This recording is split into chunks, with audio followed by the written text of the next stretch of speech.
ہمارے ہاں جب بھی کوئی دنیا میں طوفان آتا ہے، زلزلے آتے ہیں، بارشوں میں سیلاب آتے ہیں، تو دو انتہاؤں کی طرف لوگ جاتے ہیں۔ ایک انتہا تو ہے جو لبرلزم لوگ ہیں، لبرلزم کو فالو کرنے والے لوگ، جو لبرل نام نہاد لبرل لوگ، وہ کیا کہتے ہیں؟ بھائی یہ قدرت کا نیچر کا ایک سسٹم ہے، کسی بھی وقت کچھ بھی ہو سکتا ہے، لہذا اس میں اپنے گناہوں سے توبہ کرنا، اللہ کے سامنے گڑ گڑانا، ان تکلفات کی بالکل بھی ضرورت نہیں۔ چاہے کرونا ہے یا کوئی بھی وبائیں ہیں، اس کا خدا کے عذاب سے کوئی تعلق نہیں ہے۔ بھائی پلیٹیں ہیں زمین کی، ہلیں گی تو دھسیں گے سارے۔ جب زمین سے اتنی گیس نکال رہے ہو، اتنا آئل نکال رہے ہو، تو خلا پیدا ہوتا ہے نا، وہ خلا پور ایسے ہی ہوگا کہ ایک طرف کا حصہ کھسک کے یہاں جائے گا، تو وہ زمین ہے، وہ کوئی چھوٹی موٹی چیز تو نہیں ہے۔ جب ادھر سے کھسک کے گیا تو دو چار پہاڑ دائیں بائیں ہو گئے، جب دو چار پہاڑ دائیں بائیں ہوئے تو وہ باقی ایڈجسٹ کرنے کے لیے وہ بھی کھسک جاتے ہیں۔ تو کھسکتے کھسکتے دہلی سے زلزلہ چلا تھا اور پہنچتا کہاں تک ہے؟ لاہور تک، اور درمیان میں بہت سے لوگوں کو لقمہ اجل بناتا ہوا جاتا ہے۔ تو وہ کہتے ہیں ایک تو سائنٹیفک حقیقت ہے، اس کا خدا کے عذاب سے اور ثواب سے کیا تعلق ہے بھائی؟ کیا کریں یار، پھر وہی باتیں اب سمجھانا مشکل ہو رہا ہے۔ وہ کہہ رہے سیلاب جو آتا ہے نا، یہ دریا کا پانی امڈ آیا اور گاؤں کے گاؤں پی گیا، اس کا کسی کے نیک اور برے ہونے سے کوئی تعلق نہیں ہے، نہ اس میں خدا سے توبہ استغفار کرنے کی ضرورت ہے۔ جو نام نہاد لبرل ہے وہ یہی کہتے ہیں، اس میں توبہ کی کیا ضرورت ہے؟ بھائی یہ تو گلیشیئر پگھل گیا تھا، گرمی زیادہ پڑی تھی، تو پگھل جب جائے گا تو ظاہر ہے دریا میں پانی زیادہ آئے گا، جب پانی آئے گا تو ظاہر ہے سائڈوں پہ نکلے گا، جب سائڈوں پہ نکلے گا تو وہ جو بھی سائڈ پہ بیٹھا ہوا ہوگا اس کو بہا کے لے جائے گا۔ اس کا اس سے کیا تعلق کہ اس نے تہجد پڑھ کے بیٹھا ہوا ہے یا گناہ کر کے بیٹھا ہوا ہے؟ اس کا اس سے کیا تعلق ہے کہ وہ بدنظری کرتا تھا، سود کھاتا تھا؟ یہ مولوی لوگ تمہیں خم خمے ڈراتے ہیں، دیکھو وہ گاؤں کے لوگ سود کھاتے تھے، عذاب آیا اور سیلاب پانی بہا کے لے گیا۔ اس کا اس سے کیا تعلق ہے؟ اس لیے توبہ وبہ کرنے کی ضرورت نہیں ہے۔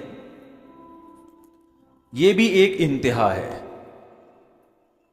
دوسری انتہا جو بعض مذہبی لوگ کرتے ہیں، وہ انتہا یہ ہے کہ ہر قدرتی آفت کو کسی گناہ کا نتیجہ قرار دیتے ہیں۔ یہ بھی 100% غلط ہے۔ نہ قرآن کی یہ تعلیمات ہے، نہ نبی صلی اللہ علیہ وسلم کی یہ تعلیمات ہے۔ ہمیں پتہ چلتا ہے اسلامی تاریخ سے، قرآن و سنت سے، کہ بہت سے نیک لوگوں پر بھی عذاب آئے ہیں۔ مدینہ منورہ میں قحط پڑ گیا تھا، لوگ بھوک پیاس سے مرنا شروع ہو گئے تھے، حضرت عمر کا دور خلافت تھا۔ اس سے اچھا دور کائنات میں آ سکتا ہے؟ قحط پڑا ہے، طاعون کی بیماری پھیلی، 25,000 صحابہ اور تابعین لقمہ اجل بن گئے، جو اس وقت دنیا کے بہترین لوگ تھے، مگر وبا پھیلی ہے اور ہزاروں لوگوں کو اس نے لپیٹ لیا، جن میں زیادہ تر صحابہ اور تابعین تھے۔ نہیں آ رہی بات میرا خیال؟ تو یہ کہنا کہ وہاں زلزلہ جو آیا تھا تو اصل میں وہاں اس قسم کے لوگ رہتے تھے اس لیے آیا تھا، تو کوئی بھی جب قدرتی آفت آتی ہے اللہ کی طرف سے، اس کو لازمی کسی گناہ کا نتیجہ قرار دینا، یہ بھی قرآن و سنت کی تعلیم کے خلاف۔ آفتیں نیک لوگوں پر بھی آتی ہیں اور برے لوگوں پر بھی آتی ہیں۔ ہم قرآن و سنت میں جب غور کرتے ہیں نا، تو ہمیں دو قسم کی آفتیں ملتی ہیں، اس زمین پہ ہوتی ہیں دو قسم کی۔ ایک آفت تو وہ قرآن نے بیان کی ہے جس میں واقعتاً 100% گناہ کا دخل ہوتا ہے، اور وہ اس عذاب کی کوئی سائنٹیفک لاجک نہیں ہوتی، وہ قدرت نے اپنی طرف سے کام کیا ہوتا ہے جس کا کوئی بظاہر سبب موجود نہیں ہوتا۔ ایسی آفتیں بھی آئی ہیں، جیسے قوم عاد اور قوم سمود پر جو عذاب آیا، قرآن کے ظاہر سے پتہ یہ چلتا ہے کہ اس عذاب کی کوئی ریزن، یعنی کوئی ریزن کا مطلب کوئی سائنٹیفک لاجک نہیں تھی اس کی۔ جب اس قوم کی نافرمانی حد سے بڑی ہے، اللہ کو غضب آیا، اللہ نے آسمان سے بادل بھیجے، قوم کہنے لگی ھذا عارض ممطرنا، یہ تو گہرے بادل ہیں، ہمیشہ سے آتے ہیں، بارشیں برسیں گی۔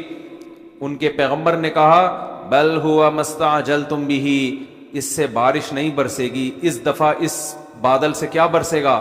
پتھر برسیں گے۔ اللہ ہم سب کو پناہ میں رکھے۔ اور ایسے پتھر برسیں گے تدمر کل شیء بامر ربها، ہر چیز کو اللہ کے حکم سے یہ پتھر توڑ ڈالیں گے۔ اور ایسی ہوائیں اللہ نے بھیجی کہ 7 دن 8 راتیں،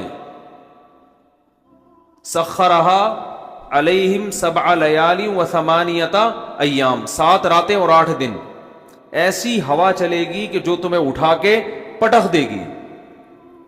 اور اللہ فرماتے ہیں کہ انہم اعجاز نخل خاویہ، جیسے کھجوروں کے درخت الٹے پڑے ہوئے ہوتے ہیں نا، ایک ہفتہ طوفان میں جب تھما 1 ہفتے کے بعد تو وہ لوگ ایسے پٹخے ہوئے پڑے ہوئے تھے، مرے ہوئے، جیسے کھجور کے تنے پڑے ہوئے ہوتے ہیں، لمبے قد کے لوگ تھے۔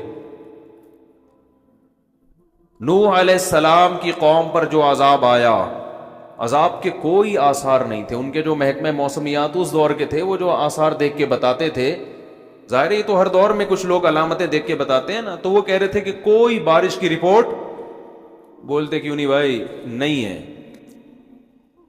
تبھی وہ حضرت نوح علیہ السلام کا مذاق اڑاتے تھے۔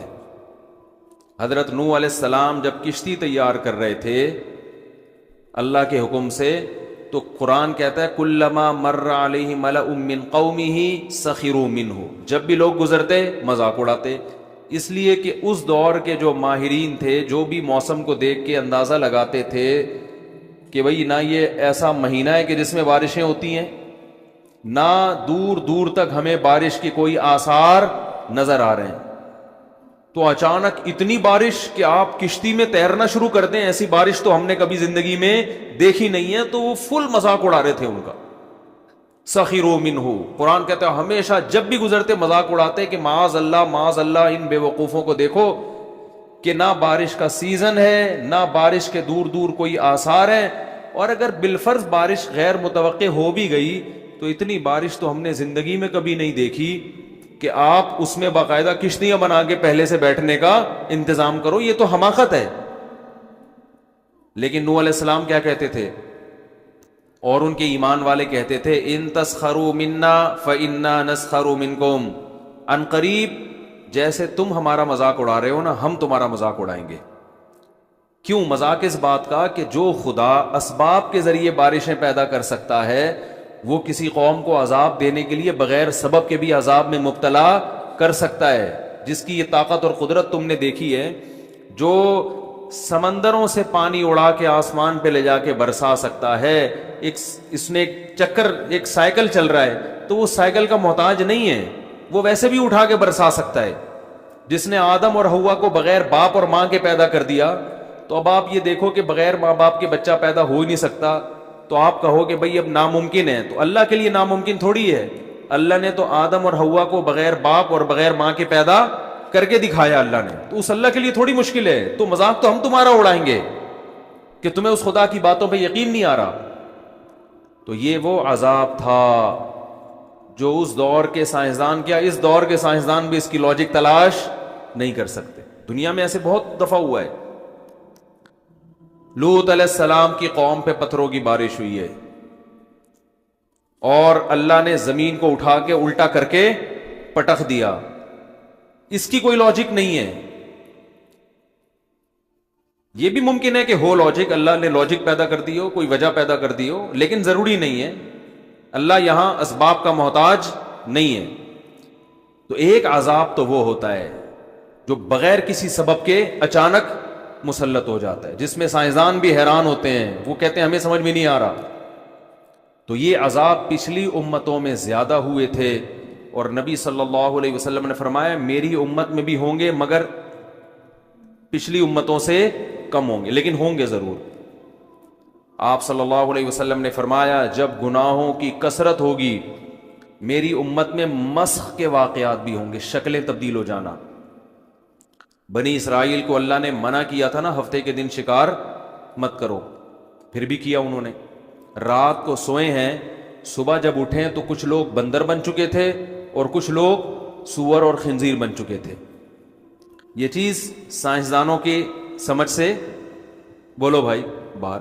جیسے حضرت عیسیٰ کو اللہ نے بغیر باپ کے پیدا کر دیا، سائنسدان مانیں گے اس کو؟ وہ کہتا ہے میں لیبارٹری میں تو ایسی، یہ ممکن ہی نہیں ہے، لیبارٹری تو یہ کہتی ہے کہ یہ پاسبل نہیں ہے۔ حضرت عیسیٰ علیہ السلام مردوں کو کہتے تھے قم باذن اللہ، اللہ کے حکم سے کھڑا ہو جا، مردہ ایک دم زندہ ہو کے بیٹھ جاتا تھا۔ سائنسدان مانیں گے؟ بولتے کیوں نہیں بھائی، نہیں مانیں گے۔ لیکن دنیا کی اکثریت اس کو مانتی ہے، مسلمان بھی مانتے ہیں، عیسائی بھی، اور یہ دنیا کی اکثریت بن جاتے ہیں۔ اور دنیا کی اتنی بڑی قوم کا کسی جھوٹی خبر پہ جمع ہونا عقلاً ممکن نہیں ہے۔ ہر چیز سائنس سے نہیں پتہ چلتی، خبر سے بھی پتہ بہت سی چیزیں سائنسدانوں کی دسترس سے باہر ہیں۔ آج ہمارے جو یونیورسٹیوں کے طلبہ ہیں نا، وہ کہتے ہیں بس سائنسدان بتائیں گے تو مانیں گے ورنہ نہیں مانیں گے۔ اور بھائی یہ تو بے وقوفی کی بات ہے۔ خبر جو ہے نا، نیوز، اس میں اگر تواتر سے کچھ لوگ خبر بیان کر رہے ہیں تو اس کو بھی ماننا پڑتا ہے، چاہے وہ سائنس اس کو مانے یا نہ مانے۔ میں یہاں جب بھی ایسے کوئی معجزے اور کرامت کے واقعات بیان کرتا ہوں نا، تو میں اپنا واقعہ ضرور بیان کرتا ہوں۔ میں نے شہداء کے خون کی خوشبو اپنی ناک سے سونگھی، اللہ کی قسم۔ اب اگر مجھے کوئی سائنسدان کہے کہ یہ پاسبل نہیں ہے تو میں کہوں گا میں نے خود سونگھی ہے تو پاسبل۔ آپ کہہ سکتے ہیں ان کی ناک میں کوئی گڑبڑ ہوگی، ناک میں گڑبڑ ہے تو پھر ادھر سے بدبو آ رہی ہے، ادھر سے کیا آ رہی ہے؟ خوشبو۔ دونوں سے بدبو آئے نا، یہ دونوں سے خوشبو آئے۔ آپ کہیں گے بھئی اس کو وہم ہو گیا ہے، تو میرے ساتھ 10 آدمی اور تھے، ان کو بھی وہم ہو گیا؟ بہت مشکل ہے بات سمجھانا۔ آپ کہو گے یار جیسے ہی کوئی شہید ہوا ہوگا فوراً کسی نے خوشبو کا چھڑکاؤ کر دیا ہوگا۔ بھئی 1 مہینے پہلے شہید دیکھا، اس میں سے بھی وہی خوشبو آ رہی ہے، 1 مہینے بعد دوسری جگہ پہ دیکھا، اس میں سے وہی پرفیوم، وہ بندہ فوراً لے کے وہاں کہاں سے پہنچ گیا؟ اور ادھر شہادت ہوئی ہے، ادھر خوشبو آ رہی ہے۔ ایسے بھی ہمارے ساتھیوں نے دیکھا۔ تو نہ کوئی اسپرے لے کے کھڑا ہوا ہے۔ اور چلو اس کو چھوڑ دو، ریڈ کراس ایک NGO ہے، اس کو تو مانتے ہو نا؟ ریڈ کراس کی جو آفیشیل ویب سائٹ ہے اس پہ میں نے خود پڑھی یہ خبر، پہلے اخباروں میں آئی تھی، میں نے کہا اخباروں کا پر اعتماد نہیں کیا جا سکتا۔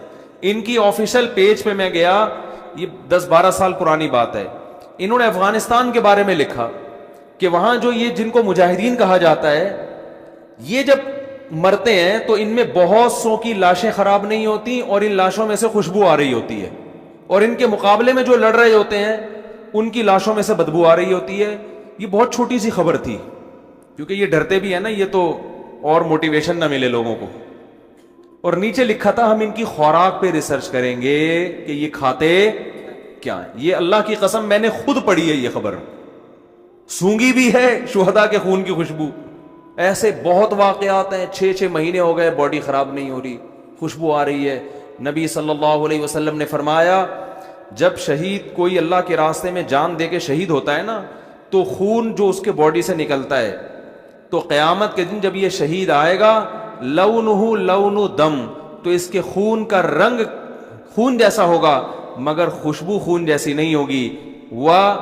فرمایا ریحہ ریح مسک، اس کی خوشبو مشک جیسی ہوگی، جو ہرن کی ناف سے نہیں مشک نکلتا، اتنی بہترین خوشبو ہوگی۔ تو اب اگر کسی کو یہ اعتماد ہو کہ مفتی طارق مسعود صاحب جھوٹ اتنی لمبی ممبر پہ بیٹھ کے پھینکیں گے نہیں، تو اس کو اب مزید کسی سائنسدان کی ضرورت نہیں ہے اس خبر کی تصدیق کے لیے۔ اور اگر کسی کا خیال ہے کہ بھائی ہو سکتا ہے پھینک رہے ہو بیٹھ کے، تو وہ پھر کہے گا یار مجھے یقین نہیں ہے۔ تو اگر ڈاکٹر کہیں گے کہ ایسا پاسبل ہے تو مان لوں گا، ڈاکٹر کہیں گے امپاسبل تو نہیں مانوں گا۔ لیکن اگر آپ کو یقین ہے کہ بولنے والا سچ کہہ رہا ہے، پھر آپ ڈاکٹر کو سائڈ پہ لگا دو گے۔ آپ بولو گے بھائی یہ میڈیکلی تو ممکن نہیں ہے لیکن خدا کے لیے ممکن ہے، اللہ سب کچھ کر سکتا ہے۔ تو ہم جس پیغمبر کو سائنس کے مقابلے میں لاتے ہیں اس پیغمبر کے سچے ہونے کا ہمیں یقین ہے، اور وہ پیغمبر سائنس کے خلاف بات نہیں کرتے، البتہ کچھ باتیں ایسی کرتے ہیں جہاں سائنس کی پہنچ نہیں ہے۔ دیکھو سائنس کے خلاف چلنا الگ بات ہے اور ایسی بات کرنا جہاں تک سائنس پہنچی نہیں ہے، یہ دونوں میں بڑا فرق ہے۔ مذہب کبھی سائنس کے اگینسٹ نہیں چلتا، مذہب ایسی باتیں ضرور کرتا ہے جو سائنسدانوں کی اپروچ سے، سائنسدان کو کیا پتا جنت کیا ہوتی ہے، جہنم کیا ہوتی ہے، برزخ کیا ہوتی ہے، نیک اعمال، یہ میڈیکل سائنس کا شعبہ ہی نہیں ہے۔ کرامت کیا ہوتی ہے، معجزہ کیا ہوتا ہے، اللہ کیا کیا کر سکتا ہے، یہ سائنس کا شعبہ تھوڑی ہے۔ سائنس تو یہ کہتی ہے کہ اسباب کو اسباب سے ملا کے اگر کوئی رزلٹ نکلے گا تو ہم اس پر یقین کریں گے, نہیں نکلے گا تو ہم اس کو چھوڑ دیں گے. یہ سائنس کا ٹاپک ہے, اور وہ بذات خود ٹھیک ہے, یہ سائنس کی حد تک ٹھیک ہے, لیکن کچھ باتیں سائنس سے ہٹ کر بھی بولتے کیوں نہیں بھائی ہوتی.